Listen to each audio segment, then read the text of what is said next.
Hello, नमस्कार बच्चों, कैसे हैं बच्चों। हमने वीडियो के पार्ट 1 व 2 के अंदर घन एवं घनमूल के बारे में विस्तार से चर्चा की। आज पुनः हम घन एवं घनमूल के बारे में चर्चा करेंगे।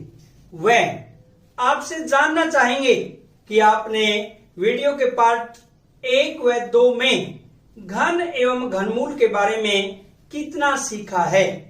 तो सबसे पहले बच्चों, मैं आपको एक आकृति दिखाना चाहूंगा। आपने बताना है कि ये आकृति कौन सी है, इस आकृति का क्या नाम है, और आप उस आकृति से भली भांति परिचित है। आप हमेशा उस आकृति से खेलते हैं। तो मैं आपको आकृति दिखाना चाहता हूं। ये आकृति बच्चों देखिए, ये आकृति जो आपके सामने है, इस आकृति का क्या नाम है, और इस आकृति से आप ऐसे ऐसे करके खेलते हैं और एक कलर के, एक रंग के घन एक तल पर लाने का आप प्रयास करते हैं। अब बताइए बच्चों, इस आकृति का क्या नाम है। सर जी, ये आकृति घन की आकृति है। बिल्कुल सही आपने जवाब दिया, घन। इस आकृति का क्या नाम है, घन या क्यूब। बच्चों, अगर हम इसे पूरे घन की बात करते हैं, पूरा घन, इसमें छोटे छोटे कितने घन हैं? 1 2 3, 1 2 3। और ऐसे ही अगर हम बात करते हैं, जैसे ये लंबाई मान लीजिए, ये चौड़ाई हो जाती है। अगर इसमें बात करते हैं 1 2 3, और ऊंचाई में भी 3 है। यानी अगर टोटल छोटे छोटे घनों की बात करें, 3 गुणा 3 गुणा 3 कितने हैं बच्चों? 27। कितने घन है इसमें? 27 इसके अंदर घन है। अब बच्चों, ये जो आकृति है, ये किस टाइप की आकृति है? ज्यामितीय रूप की चर्चा कर रहे हैं हम। 2D, 2 dimensional, द्विविमीय। 3D आपने किया हुआ है, 3 डायमेंशनल, त्रिविमीय। बताइए किस टाइप की ये आकृति है। सर जी, ये 3D आकृति है, या हम इसे 3 डायमेंशनल या त्रिविमीय आकृति कहते हैं, जिसमें लंबाई, चौड़ाई, ऊंचाई या 3 विमाओं की आवश्यकता होती है। बिल्कुल सही कहा बच्चों आपने, 3D यानी ये त्रिविमीय आकृति है, क्योंकि इसमें 3 विमाओं की आवश्यकता होती है, लंबाई, चौड़ाई, ऊंचाई। अगर हम इसके एक तल की बात करते हैं, ऐसे ही, ये मान लीजिए वर्गाकार है। अगर हम वर्ग की बात करते हैं, भुजा गुणा भुजा, आयत की बात करते हैं, लंबाई गुणा चौड़ाई, वो सारी द्विविमीय होती है, 2 डायमेंशनल। उसमें 2 विमाओं की आवश्यकता होती है। अब बच्चों, आप बताइए कि इस जो आकृति है, इसमें 27 छोटे छोटे घन है। इसका घनमूल क्या है 27 का? बताइए। सर जी, 27 का घनमूल 3 है। बिल्कुल सही कहा, 27 का घनमूल तो आपको वैसे भी याद है, 3 आता है। और जब बच्चों आप यहां पर देखिए, इसके अंदर आकृति में काउंटिंग करते हैं, 1 2 3, 1 2 3 और 1 2 3, लंबाई, चौड़ाई, ऊंचाई सभी इक्वल है, बराबर है। यानी 3 गुणा 3 गुणा 3 कितनी होती है? 27। अब बच्चों आपसे कुछ और प्रश्न करते हैं। घन संख्या क्या होती है? सर, जब संख्या की स्वयं में 3 बार गुणा की जाती है, या उसी संख्या को 3 बार स्वयं से गुणा की जाती है, उसे हमें घन संख्या कहते हैं।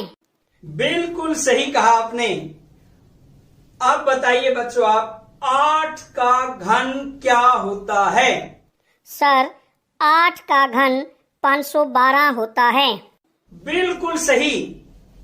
और अब मैं पुनः पूछना चाहूंगा, 729 का घनमूल क्या है? सर जी 729 का घनमूल 9 है। बिल्कुल सही। और अब बच्चों बताइए आप, हार्डी रामानुजन संख्या क्या होती है? आपने नाम सुना है हार्डी रामानुजन, हमने विस्तार से चर्चा की थी इस पर पहले वाली वीडियो में। हार्डी रामानुजन संख्या किसे कहते हैं, क्या होती है? सर जी मैं बताती हूँ। जब दो घनों के रूप में दो भिन्न प्रकार से किसी संख्या को व्यक्त किया जाता है, उसे हमें हार्डी रामानुजन संख्या कहते हैं। बिल्कुल सही कहा बच्चों आपने। और अब आप बताइए, सबसे छोटी हार्डी रामानुजन संख्या क्या है? सर जी इसे मैं बताता हूँ। सबसे छोटी हार्डी रामानुजन संख्या 1729 है। बिल्कुल सही। आप बच्चों ये बताइए कि आपको क्या संक्षिप्त विधि से, शॉर्ट ट्रिक मेथड से संख्याओं का 1 से 100 तक, जो हमने विस्तार से चर्चा की थी घन ज्ञात करने की, 1 से 100 तक संख्याओं का घन ज्ञात करना आता है? सर जी हम 1 से 100 तक संख्याओं को संक्षिप्त विधि से घन ज्ञात कर सकते हैं। हमें ये विधि बड़े अच्छे से आती है। बिल्कुल सही। अब बच्चों ये बताइए, आपको क्या बिना अभाज्य गुणनखंड ज्ञात किए संख्याओं का घनमूल ज्ञात कर सकते हैं? सर जी इसे मैं बताऊंगी। हमें किसी भी संख्या का घनमूल अनुमान लगाकर या बिना अभाज्य गुणनखंड ज्ञात किए इकाई व दहाई का अंक ज्ञात करके घनमूल ज्ञात कर सकते हैं। बिल्कुल सही कहा आपने। तो बच्चों मुझे पूरा विश्वास है कि हमने जो पहले चर्चा की थी घन एवं घनमूल के बारे में, आपको इसके बारे में पूर्ण रूप से ज्ञान है। फिर भी पुनः हम घन एवं घनमूल के बारे में आज विस्तार से चर्चा करेंगे। बच्चों आपने पढ़ा है योग की प्रतिलोम संक्रिया घटाना होती है। योग की प्रतिलोम संक्रिया क्या है? घटाना। ऐसे ही गुणा की प्रतिलोम संक्रिया भाग और वर्ग की प्रतिलोम संक्रिया वर्गमूल। ठीक इसी प्रकार घन की प्रतिलोम संक्रिया घनमूल होती है। जैसे अगर हम 3 के घन की बात करते हैं बच्चों, 3 का घन क्या होगा? 3 गुणा 3 गुणा 3 कितना होगा? 27। अगर हम 27 का घनमूल लेते हैं कितना आएगा? यानी ऐसी संख्या जिसको स्वयं को 3 बार गुणा करें और 27 आए, 3 गुणा 3 गुणा 3 यानी 27 का घनमूल भी 3 ही होगा। यानी हम ये कह सकते हैं घन की प्रतिलोम संक्रिया घनमूल होती है। और अब बच्चों हमें पुनः चर्चा करेंगे संक्षिप्त विधि के बारे में। वैसे तो हमें यदि किसी संख्या का घन निकालना चाहते हैं, जैसे हमने मान लीजिए 65, तो हमें कैसे निकाल सकते हैं? 65 गुना 65 गुना 65 निकल जाएगा इजी।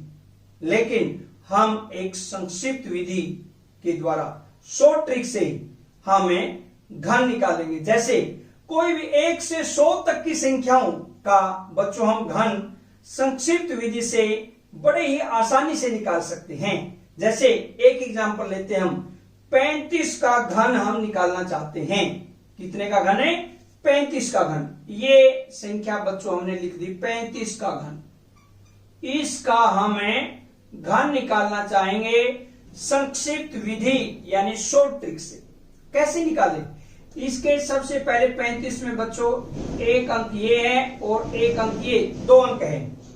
इसमें सबसे पहले जो इस लेफ्ट साइड का अंक है 3, इसका घन लेंगे 3 गुणा 3 गुणा 3, यानी हम कह सकते हैं 27। या हम अगर इसको ऐसे लिख दें एक स्टेप 3 का घन, और इसको बच्चों हम यहां पर ऐसे लिख सकते हैं 5 का घन। इसमें तो कोई मुश्किल नहीं है, 2 अंक है, क्योंकि 1 से 100 तक यानी 99 तक। संक्षिप्त विधि से हमें कैसे घन ज्ञात करें, तो इसमें 2 अंक है, 1 के नीचे अंडरलाइन यहां, 1 के नीचे अंडरलाइन यहां लगा दी। 3 का घन 5 का घन, दोनों अंकों का घन कर दिया। अब बीच वाली संख्या के लिए हम क्या करते हैं, जैसे 3 का वर्ग गुणा में 5, और 1 करते हैं बच्चों 5 का वर्ग गुणा 3, ये बीच वाली संख्या है। बड़ा ही आसान, यानी देखिए समझिए ध्यान से, क्या है इसमें, इस संख्या का घन ले लीजिए और ऐसे ही राइट साइड में इस संख्या का घन लीजिए। बीच में जो संख्या आएगी, पहला जो अंक है इसका वर्ग करके दूसरी संख्या से गुणा, और जब दूसरा अंक लेंगे इसका वर्ग करके इस संख्या से गुणा। बड़ा इजी, ये एक एक्टिविटी टाइप होगा, आप बड़े ही आनंदमय तरीके से कर सकते हैं। जैसे 3 का वर्ग, इसका वर्ग किया गुणा 5, इसका वर्ग किया 5 का वर्ग गुणा 3। अब हम लेते हैं 3 का घन, कितना आएगा बच्चों 27, और 3 तिया 9, 9 पंजा 45, ये आएगा। और यहां पर बच्चों 25 तिया 75, 5 का वर्ग 25, और यहां पर 125। ये आपका फर्स्ट स्टेप क्लियर हो जाता है। इसका घन क्या है, बीच में संख्या ये। अब नेक्स्ट स्टेप में हमें क्या करें, जैसे यहां पर हमें 45 का बच्चों डबल कर देते हैं 90, 90, 75 का डबल करेंगे कितना आएगा बच्चों 150, ये आ जाता है। अब हम क्या करें, अब इसके अंदर बच्चों हमें क्या करेंगे, जैसे अब हम इसका टोटल कर देंगे ऐसे। अब बच्चों हम इसका टोटल कर देंगे 125। सेकंड स्टेप, इसको जोड़ेंगे 5, 7, 5, 12, 225, और 5, 9 और 4, 13 और 27। सेकंड स्टेप में बच्चों हमने इनका टोटल कर दिया। अब हम थर्ड स्टेप देखते हैं। थर्ड स्टेप में क्या होगा, यहां पर आप अंडरलाइन कर दीजिए इकाई के अंक को, जो बच जाता है शेष उसको आगे ले आइए और प्लस कर दीजिए। जैसे ये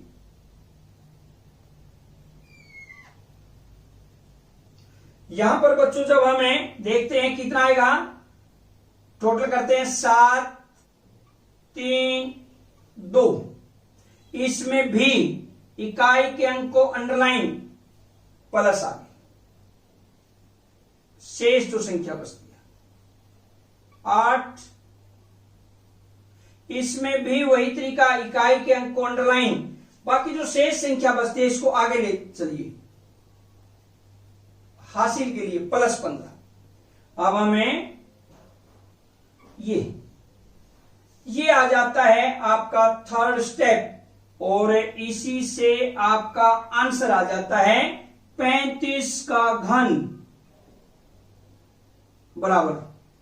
बच्चों यहां पर जितनी भी संख्याएं हैं, जितने अंक है, सभी को ले लीजिए। इसमें तो 42, उसके बाद जो अंडरलाइन है जिसके नीचे उसको ले लीजिए 8, 7, 5, यानी हम क्या कह सकते हैं बच्चों, 35 का घन बराबर कितना होगा 42,875। इस प्रकार से हम एक एक्टिविटी टाइप ही गतिविधि करके ही एक आनंदमय तरीके से 99 तक की संख्याएं यानी 1 से 100 तक की संख्याओं का घन ज्ञात कर सकते हैं।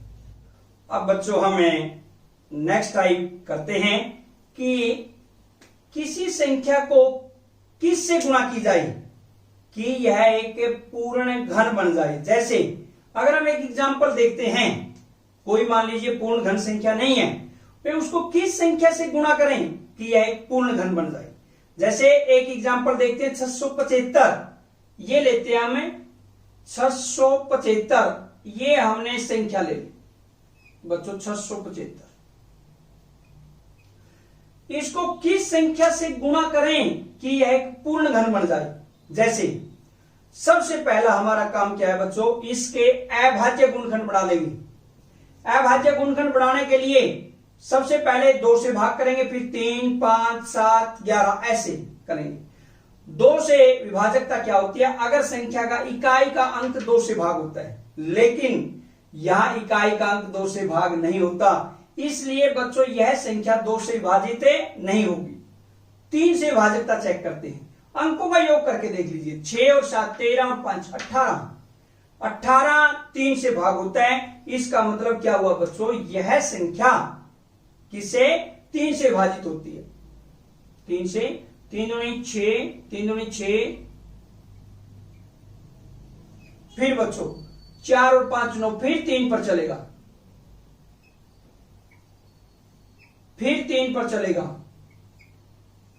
25 3 से विभाजित नहीं होता, तो 3 पर नहीं होता। 5 से विभाजित चेक करते हैं, 5 से क्या होता है, जब किसी संख्या का इकाई का अंक 0 या 5 है, वह संख्या 5 से विभाजित होगी, तो हम क्या करेंगे बच्चों, इसको 5 से विभाजित करेंगे, 5 और 5 ये। अब 675 के अभाज्य गुणनखंड बच्चों हम लिख देंगे 3 गुणा 3 गुणा 3 गुणा 5 गुणा 5, ये 675 के अभाज्य गुणनखंड है। अब किस संख्या से गुणा करें इसको, अब इसके त्रिक बना लीजिए, 3 3 के जोड़े, ये जोड़ा पूरा हो जाता है। लेकिन यहां पर बच्चों देखिए 5 गुणा 5, एक 5 की कमी है पूरा त्रिक करने के लिए, यानी 3 का जोड़ा एक पूरा करने के लिए किसकी कमी है, 5 की। तो अभीष्ट संख्या का अर्थ क्या है बच्चों, जिस संख्या से गुणा की जाए, किससे गुणा करेंगे, 5 से। अभीष्ट संख्या क्या हुई, 5, यानी यदि हम इस संख्या को 5 से गुणा करते हैं तो यह संख्या एक पूर्ण घन संख्या प्राप्त हो जाती है। अब हम ये कह सकते हैं पूर्ण घन संख्या बराबर क्या होगी, पूर्ण घन संख्या क्या होगी बच्चों, 675 गुणा 5, या 5 से गुणा करेंगे, 5 5 25, 2 5 35 और 2 37, 3 5 का 30 और 3 33, यानी हम ये कह सकते हैं बच्चों 3375 एक पूर्ण घन संख्या है। अभी हमने क्या था, किस संख्या से गुणा की जाए कि वह पूर्ण घन संख्या प्राप्त हो। अब बच्चों हम चर्चा करेंगे किस संख्या से भाग किया जाए कि वह एक पूर्ण घन संख्या प्राप्त हो। इसके लिए बच्चों हम एक एग्जांपल लेते हैं, जैसे 192 को किस संख्या से भाग दिया जाए कि यह एक पूर्ण घन संख्या प्राप्त हो। सबसे पहले इसके अभाज्य गुणनखंड बनाएंगे। इकाई का अंक 2 है तो यह संख्या बच्चों 2 से विभाजित होगी, 2 18 1 6, फिर बच्चों इकाई का अंक 2 से विभाजित होता है, फिर 2 पर भाग होगी, फिर 2 से विभाजित होगी, और 24 से इकाई का अंक फिर 2 से भाग होता है तो 2 से फिर विभाजित होगी, और यहां पर फिर 2 से विभाजकता, 2 से फिर विभाजित होगी, और लास्ट में बच्चों 3, ये। यानी हम ये कह सकते हैं 192 के अभाज्य गुणनखंड क्या हुए, 1 2 3 4 5 6, यानी 2 की 6 बार गुणा, और 1 3 है, ये इसके अभाज्य गुणनखंड है। अब बच्चों इसके हमें त्रिक बना लेते हैं, 3 3 के जोड़े, एक तो ये बन गया, 1 3 का ये, क्या बचता है यहां पर 3, तो किस संख्या से भाग दें, यदि यहां पर हम इस 3 को कैंसिल कर देते हैं तो यह एक पूर्ण घन संख्या बन जाती है। तो बच्चों हम क्या कर सकते हैं, अभीष्ट संख्या, अभीष्ट का अर्थ क्या है बच्चों, जो पूछी गई है अभिष्ट संख्या कितनी आएगी 3, क्योंकि यदि हम इसको 3 से भाग कर दें, ये बटा में अगर 3 आ जाता है, भाग करते हैं 3 कैंसिल हो जाता है, ये एक पूर्ण घन संख्या बच जाती है। तो हम ये कह सकते हैं पूर्ण घन संख्या।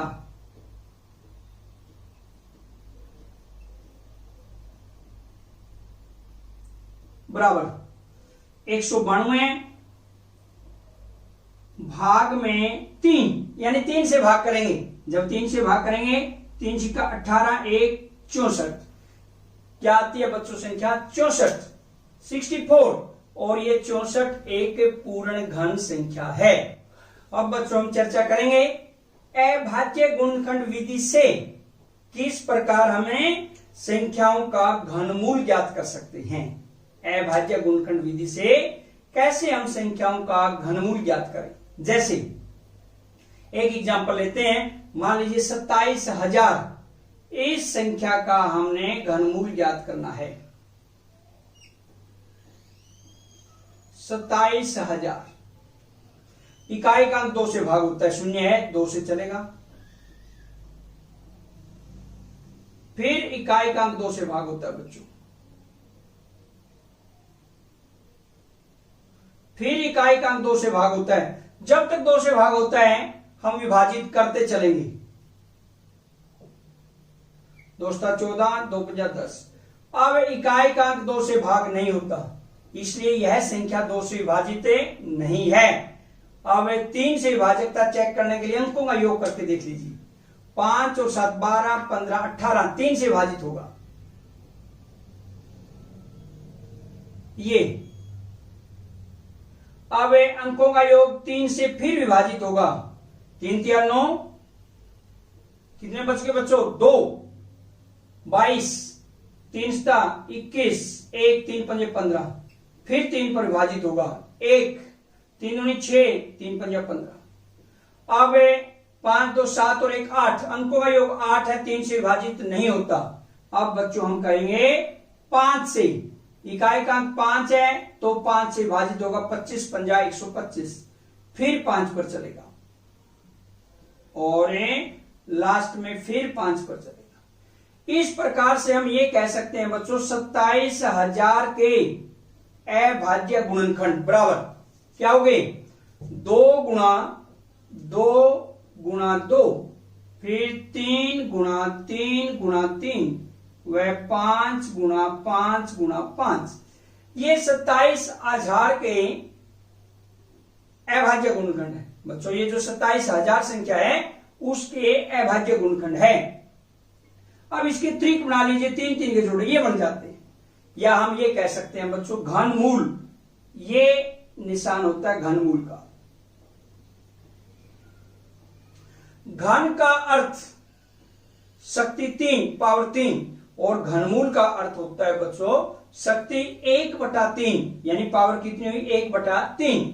और जब हम घनमूल लेते हैं, जो भी अभाज्य गुणनखंड त्रिक में है 3 3 के जोड़ों में है उनका गुणनफल ले लेते हैं, वही उस संख्या का घनमूल होता है। जैसे 2 × 3 × 5 कितना आ जाता है बच्चों 30। और आंसर को वेरीफाई करने के लिए हम क्या कर सकते हैं, इस 30 की गुणा 30 × 30 × 30 करके देख लीजिए, 27,000 आएगा। तो ये था आपका अभाज्य गुणनखंड विधि से किस प्रकार से हमें संख्याओं का घनमूल ज्ञात कर सकते हैं। अब बच्चों हमें घनमूल ज्ञात करना चाहेंगे बिना अभाज्य गुणनखंड के अनुमान लगाकर। अनुमान लगाकर जब हमें घनमूल ज्ञात करना चाहेंगे, उससे पहले बच्चों हमें इकाई के अंक के बारे में जरूर पता होना चाहिए। जैसे मान लीजिए घन संख्या, ये कोई भी घन संख्या है, इसमें इकाई का अंक घन संख्या में, और एक है मान लीजिए घनमूल संख्या, इसमें भी बच्चों इकाई का अंक क्या आएगा। जैसे घन संख्या 1 है, कोई भी घन संख्या है पूर्ण घन संख्या, अगर उसका इकाई का अंक मान लीजिए 1 है तो घनमूल में इकाई का अंक 1 ही आएगा। यदि घन में कोई भी घन संख्या, पूर्ण घन संख्या, इकाई का अंक 2 है, तो उसमें बच्चों घनमूल में इकाई का अंक क्या आएगा? 8। क्योंकि 8 जब संख्या घनमूल 8 होगा, 8 गुना 8 गुना 8 जब करेंगे 64, 64 को 8 से गुना करेंगे, 8 चौका 32, फिर इकाई का अंक 2 आएगा। यानी यदि घन संख्या में, पूर्ण घन संख्या है, उसमें इकाई का अंक 2 है, तो घनमूल संख्या में इकाई का अंक क्या आएगा? 8।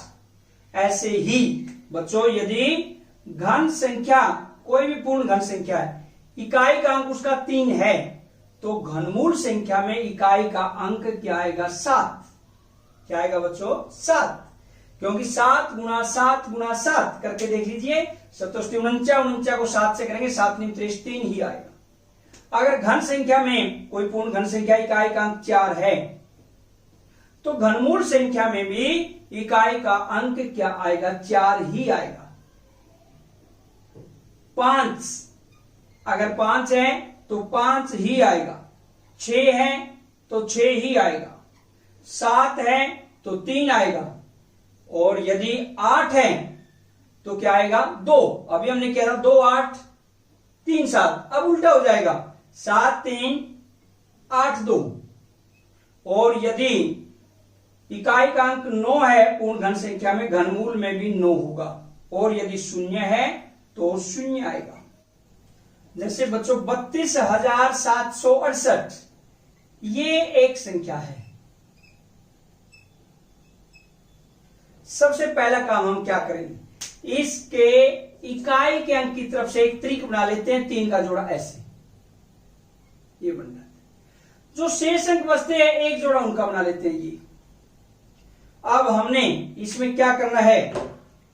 बिना अभाज्य गुणनखंड ज्ञात किए इस संख्या का घनमूल ज्ञात करना है। तो इस संख्या में, यानी घनमूल में पहले हम इकाई का अंक ज्ञात करेंगे। घनमूल में इकाई का अंक,